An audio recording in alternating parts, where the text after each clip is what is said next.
value of the property now that we have within the portfolio is 2.7 million. And we've got an annual profit of 120,000. The first ones don't necessarily work. It's always important to recognise that it's a long process around demonstrating to landlords' commitment. Net profit, I might add, is 2,000 per month. Yeah. And now what we've kind of seen, this misleading, because actually the rents are now higher than they were 6 months ago. So we're seeing a kind of a slight increase in that.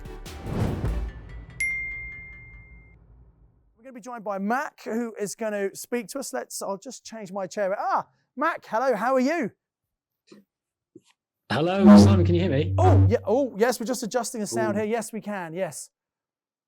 Oh, I'm not sure if your Zoom's just frozen. But you had a lovely picture of you there, Mac, with a kind of going, "Ooh, grimace on your face." I think we should. Well, I don't have a bad side, Simon. I don't have a bad side, so it would have been fantastic. Yeah, of course.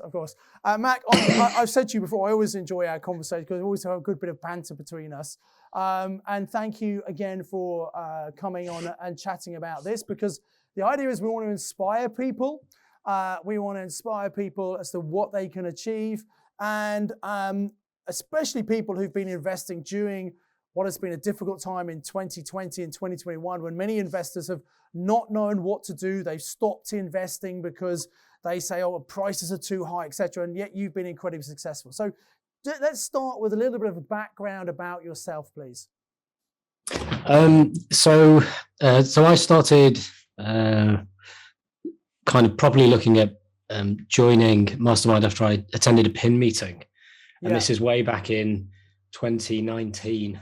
And at the time, before that, mate, let's talk about what you did before property, is what I meant. Sorry. Oh, career-wise. Sorry, Simon. Yeah.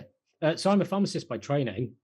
So my exit role from the NHS was a head of medicines management, a chief pharmacist. So I was part of the senior team of Kirklees, which is a place in West Yorkshire, if anybody knows it. So I was their chief pharmacist, and I essentially managed the drugs budget for that population. So the drugs budget was about 180 million. Population was about 430,000. So quite a decent chunk of cash and a decent amount of responsibility. So that was my exit role, and I left there in Jan 2020. Yeah. And the backstory is I left my job because of you. It's all your fault. Yeah, you have said that before. Yeah. So let's talk about the So you went to PIN first of all.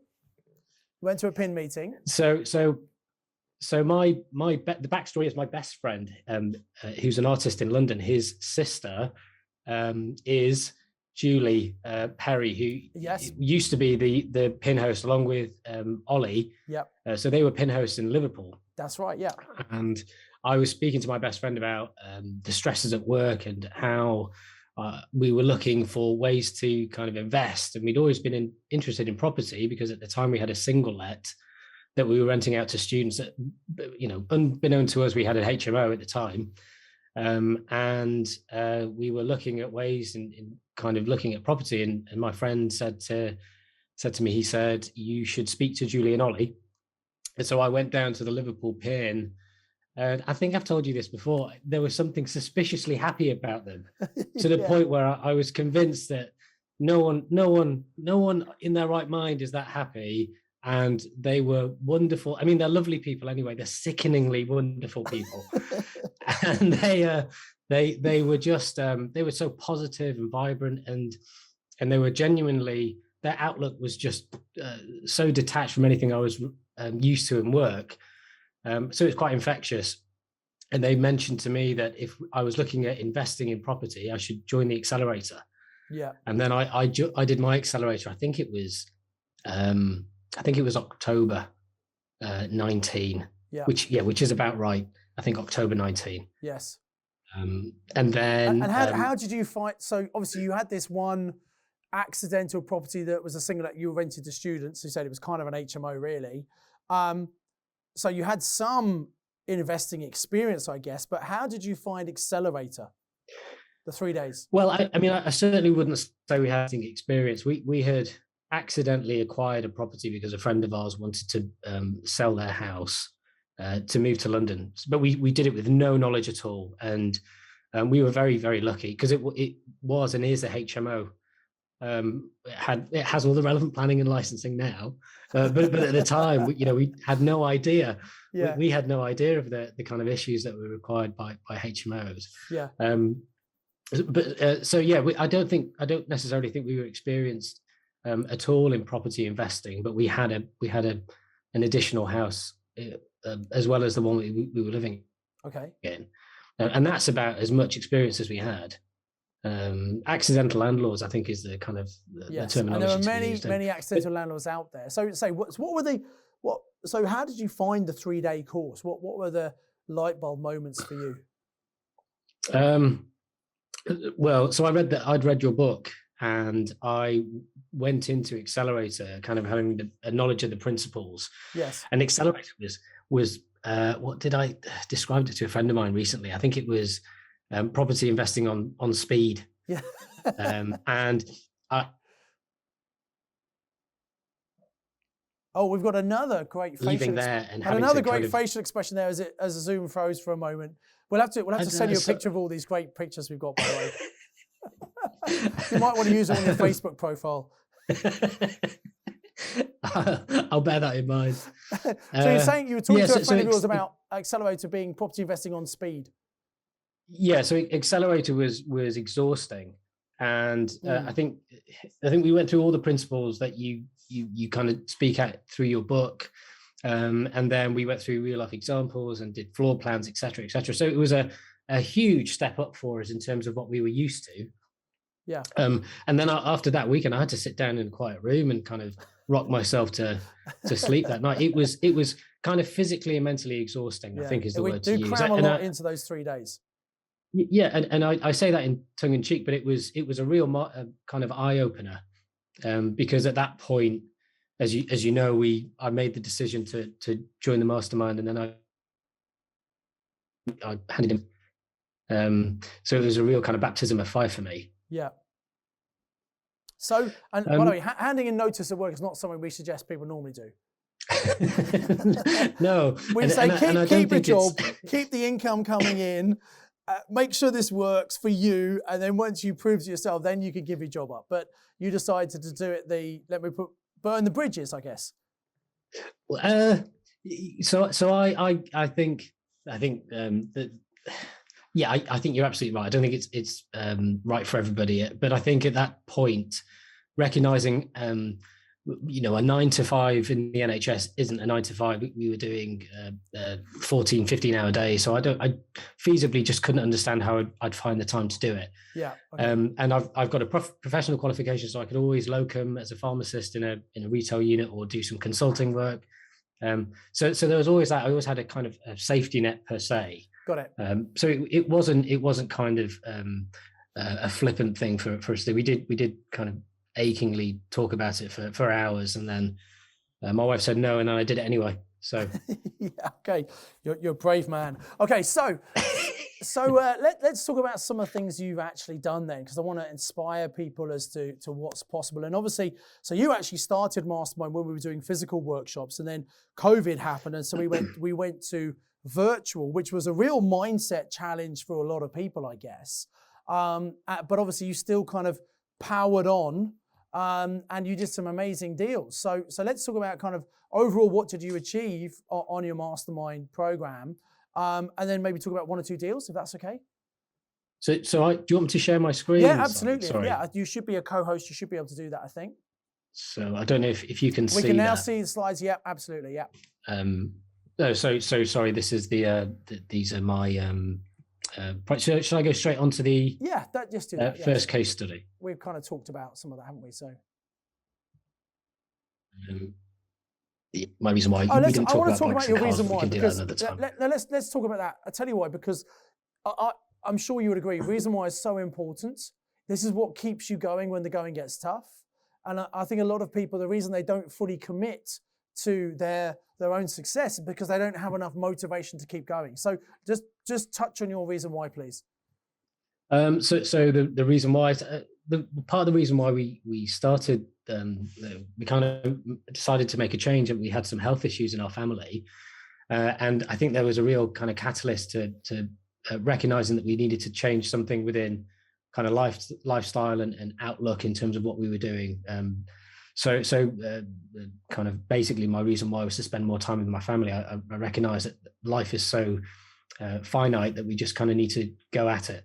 And I've put them in smaller photos, but I'm a big motorcycle fan, as you know, and I like cars as well. So that's kind of superficial stuff is great. Nice to have some shiny stuff. Absolutely. But now where we're at now, I can spend time with my family. I get to pick the kids up and drop them off from school, which is really, it's an absolute gift. And my wife and I have Thursdays and Fridays together on the business, so we can have additional time together. So it was really more about spending time doing what we wanted to do rather than what we were being told what we needed to do. So I don't know. I mean, that's cool. Let's look at some of the deals you did then. So the first deal that I was going to talk at is it was a 7-bed HMO that was being used by the landlord as a young professional, kind of very tired, I would say. And we found it through landlord letters. So they do work. Again, I was convinced that they didn't, but they did. She was kind of looking for an exit out, and she was looking to consolidate her portfolio. And following the initial conversation we had about this property at Seeley Road, it then transpired that she had 2 other properties in the portfolio that she was looking to get rid of as well. So we picked up another one later on in the mastermind journey. So we actually completed earlier this year on that, which is a 5-bed HMO. So she was looking for a relatively quick sale. So I just want to interrupt you here because this is more of an interview rather than just a presentation. A couple of quick points. So first of all, this is another deal. So you've done another deal with the same landlord, right? Is that what you're saying? Well, this was the first deal with this landlord. Yeah, but then you've done other ones since. Correct, yeah. Yeah, and that's a really important point, because one of the benefits of buying from landlords is often, not always, but often they have more than one property. And if you give a great solution and do what you say you're going to do with that one property, often it leads on to more deals. So that's a huge benefit of working with landlords in the first place. That was the first point I wanted to make. And then you mentioned the landlord letters because, and Mac is very honest, you say that you didn't think landlord letters would work, and a lot of people think that because surely everyone's doing letters, but they're not all doing it, and those aren't all doing it correctly. But what was it that got you to finally do landlord letters if you didn't think they were going to work? So we didn't think they were going to work, and I'd sent my first batch out, and I think she came back from the second. I had several people get in contact with me with quite high expectations in terms of the value their properties was. That does happen. The reason why we did it is, Al Collier. Yes. And so I was speaking to Al, and he was like, they definitely work. I've sent out my batch, and I've had this many people come back. And I was like, that's ridiculous. That's Wales. Welsh people are different to people from Manchester. That's apologies to anyone who's on the call from Wales. You just really upset the Welsh contingent who are listening in today, but that's fine, Matt. You carry on. Get in touch. I'd love to speak to people. But no, it was really, I think it's worth recognizing that the landlord letters in itself is a commitment, and it is a process of attrition, really. Yeah. If the first ones don't necessarily work, it's always important to recognize that it's a long process around demonstrating to landlords commitment, yes, and also an ability to provide them with information about what you're actually trying to do. Yeah. And it's so easy to get caught up in the fact that yes, other people are doing them, but through the knowledge that we had through the group, we were able to kind of differentiate ours to make them stand out. And I think that's probably why we got we still got small numbers in the scheme of things, but I think that's probably why we got people coming back to us because they were different. Yeah. And also having other people in the group saying, Mac, this works, but what are you playing at? Just get on with it. Kind of, yeah. If you're trying to do stuff on your own and you've got an opinion, well, you've got your opinion, where if you have other people around you, you can take some of the best practice from other people, can't you? Yeah, and I think the biggest value of the whole kind of mastermind year was the people. Obviously, the content is absolutely I agree with you. I don't think the content is the most important. I mean, you need to know what to do, but we just go into more detail than we went in on Accelerate because we have more time. But I agree. I don't think the content's the main thing. I think it is the group of people who've all stepped up to that level, who are all committed to their own results and help each other in this abundant environment, which is just doesn't exist anywhere else. There are lots of other property trainers, but no one's got what Mastermind has, I don't think. No, I don't know. I mean, I don't know about any of the trainers. Part of the reason why, because we did look at other providers in this space before signing up to the Mastermind course, and I think there was a real, I think that there's a real kind of spectrum of what you can go for, and Mastermind, Mastermind was, for us, felt like it was a good fit. And other people may find other providers. Absolutely, and we say people should always look them, around and see what's around there, right? Yeah, do the due diligence. Yeah, absolutely. Yeah, cool. Let's get back to this deal. I interrupt you. We want on a sidetrack there. So let's get back to this. Sorry, Simon. No, it's my fault. No. So we agreed a purchase price of 330, and we did a relatively superficial refurb, which was there was a couple of things that needed to be rectified structurally. But when I say structurally, there was some damp issues. There was a kind of walls that we needed rectifying in terms of plastering, etc. But it was a relatively superficial refurb around paint and making it look more modern. And when we kind of engineer all the figures and look at the elevated rates that we were putting the rents up to, our profit to us, net profit, I might add, is 2,000 per month. Yeah. And now what we've kind of seen, this misleading, because actually the rents are now higher than they were 6 months ago. So we're seeing a kind of slight increase in that. So let's be clear here, Mac, because when we talk about HMOs, we might talk about a 5 or ideally a 6 bed is kind of my magic number for an HMO. And we say, look, a good HMO should make you at least £1,000 a month. But this one's making you over £2,000 a month profit. Yeah. And for some people, correct, that one property would probably replace an average salary in the UK. Yeah, I guess when you say it like that, absolutely. And but these aren't. Yes, no, you're right. Carry on. I'm just happy you said I was right. That's okay. I'm just living that moment of glory. Trust the process is what it is. Trust the process. No, you're right. I think because we're looking at so our portfolio is quite healthy at the minute. So this was one of the early ones, and 2,000 at the time was a significant number. This was, for us, we were like, wow, we should just do this over and over again, which is kind of what we're doing now. But yeah, absolutely, the profit is fantastic, but also it's worth recognizing that to our investors, this is also a great return as well. Yeah. So not only are we getting a great return, but on other projects, our investors are getting a great return as well. And you just frozen. Isn't as high as these that we had in the portfolio. Sorry, we lost that. We lost the last 5 seconds. We just lost that. Say that again, please. You froze. I was saying our return on this this is Seedly. Our return on Seedly is 15, which is quite low in our portfolio. Yeah. It's one of the low ones. So this is actually kind of representative of a lower end of what we're doing. Yeah. And then what we're looking to do is, because this is a 7 bed, so we're looking to maybe go for a commercial reval, and this will obviously increase the return on capital. Yeah, fantastic. As soon as we can get our money out. Yeah, great. Okay. And then I've got some photos of the properties. As you can see, it's relatively good standard, I would say, for the area. It's a little bit dated. The marketing was pretty average. Yeah. And then what we did is we worked with some designers. I've got to give them a shout out because I don't have the eye for design. So we worked with people that knew what they were doing, and they kind of completely revamped, gave us a great design.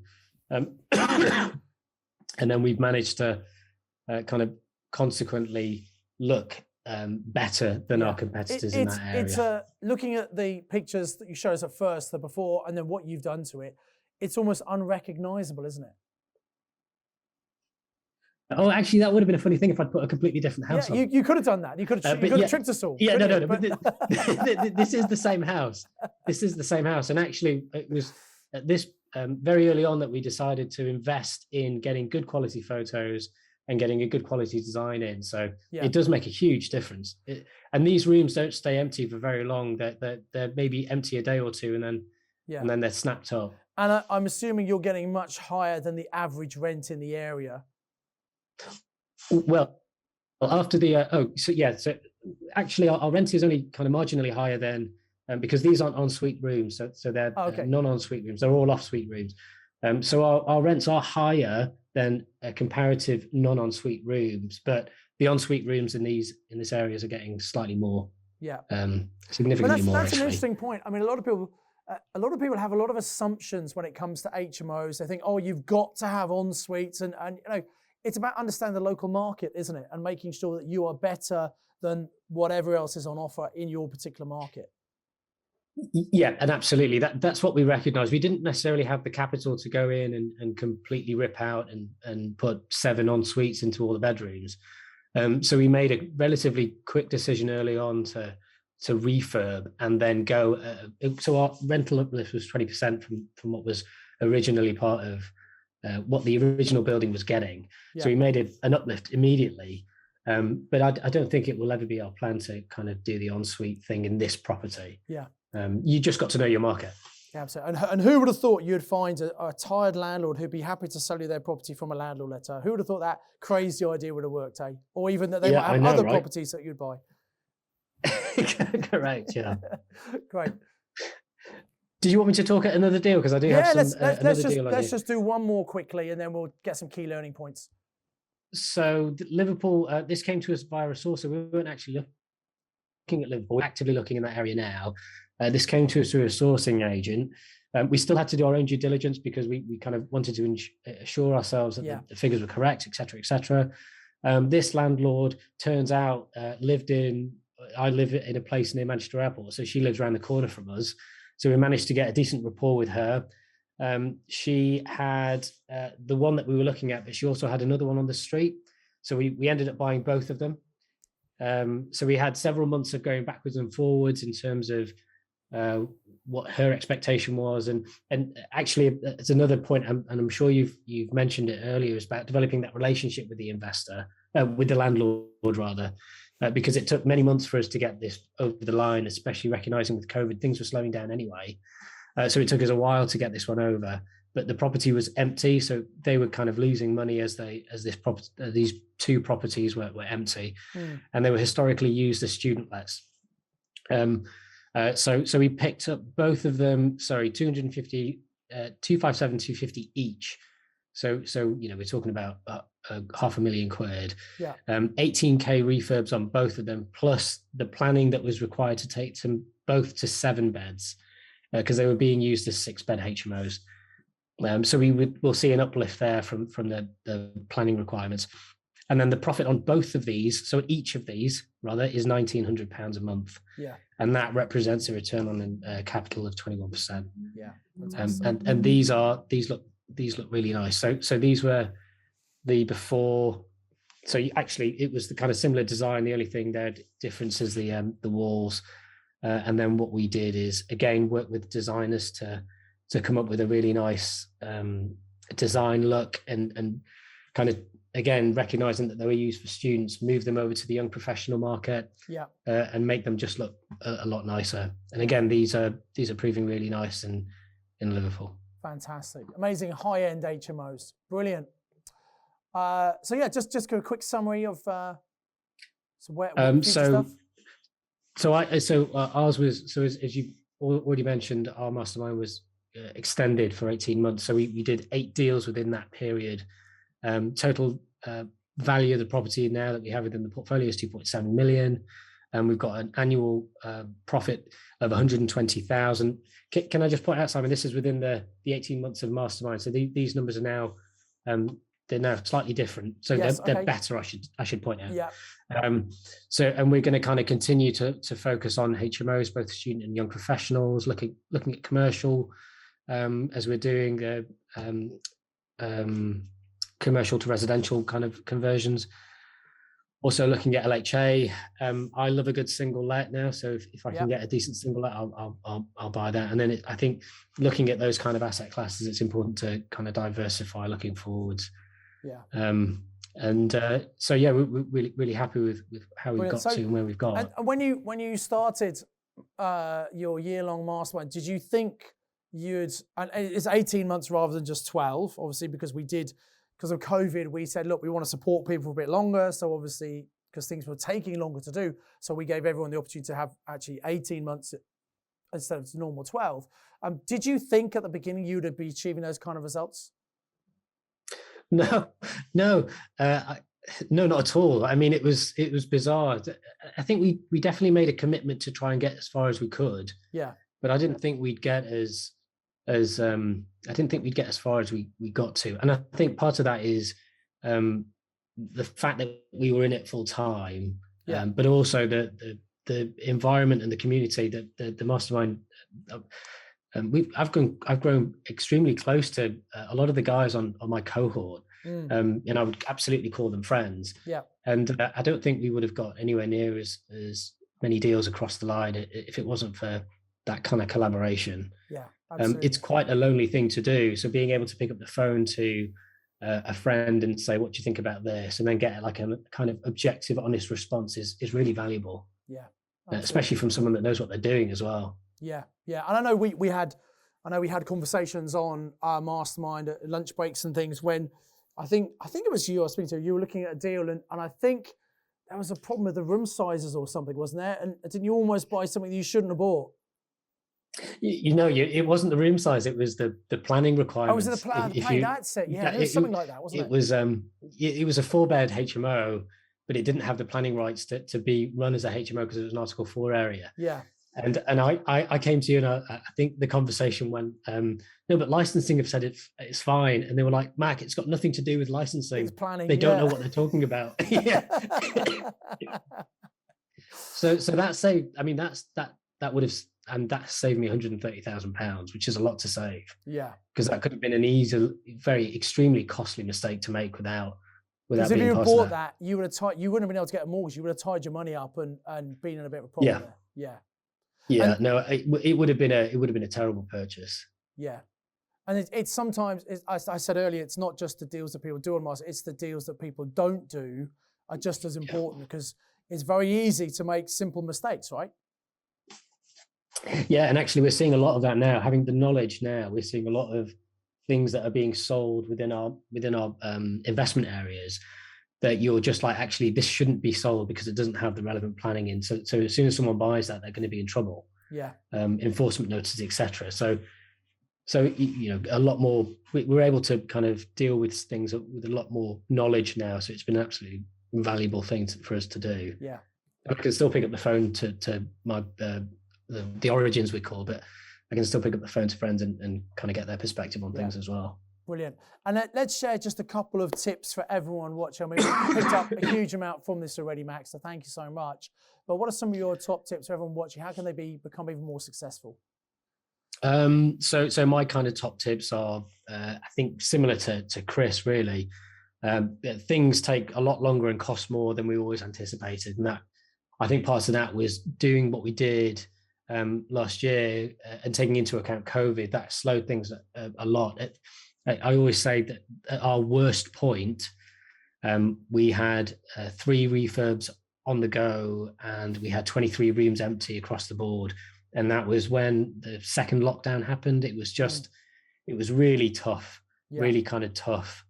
And that was way out of our comfort zone. I'm used to kind of getting a wage. So having kind of invested in this new business venture, not having that kind of cash flow was really kind of quite scary for us. Yeah. But having that kind of consistency within our approach and having the network around us to kind of ensure that what we were doing was correct was really really useful for us to have. Yeah. Leverage your network as well. I think surrounding yourself, Chris said it earlier, didn't he? Surrounding yourself by the right people. You are the average of the 5 people that you hang around with. Again, I don't think there's any kind of accidental. I don't think there's any coincidence that a lot of the successful people on the mastermind journey kind of hung out and were dealing with each other quite prolifically. Absolutely. and ask questions. I was always asking questions. I always tried to do it with a bit of humor, but that there was even kind of the more ridiculous questions. You kind of need to get clarity on those before you do anything else. Yeah. So ask as many questions as possible, and then get a good power team behind you. Yeah. And the kind of be proud thing is around, again, what Chris said earlier about putting things on your profile and doing things to elevate your profile. I am naturally quite introverted. I know that's ridiculous to say, but I'm naturally quite introverted. Same here. And I'm not a huge fan of putting myself out there or putting things on social media, but I can quite happily stand behind some of the things that we're doing and kind of be very proud of what we're doing. And that is a complete mind shift from where we were 2 years ago. Yeah. It's good 2 years ago to this month, isn't it? Yeah. So. Yeah, absolutely. Yeah. Crazy. Brilliant. Max, thank you so much for sharing.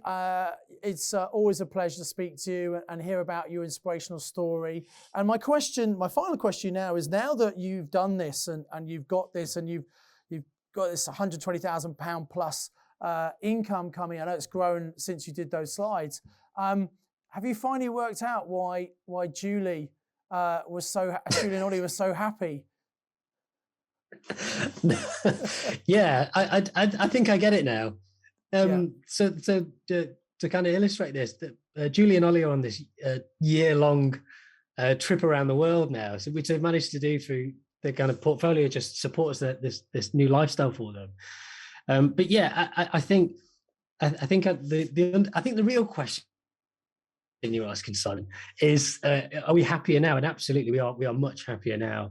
I get to do what I want, which is a really, how do you put a price on that? So yeah, it's great. I'm not entirely at Julie and Ollie's level yet. I'm pretty sure there's some pharmacological intervention there.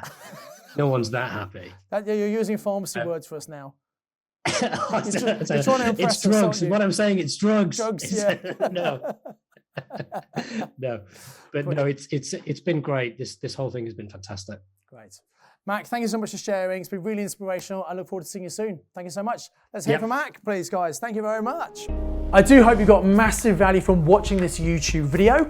I'd encourage you to click on the link below to come and do the online training with me. And I've got another video lined up for you, which I think is also going to be really useful, that you should watch once you've registered for the online training with me. So invest with knowledge, invest with skill. I'll see you very soon.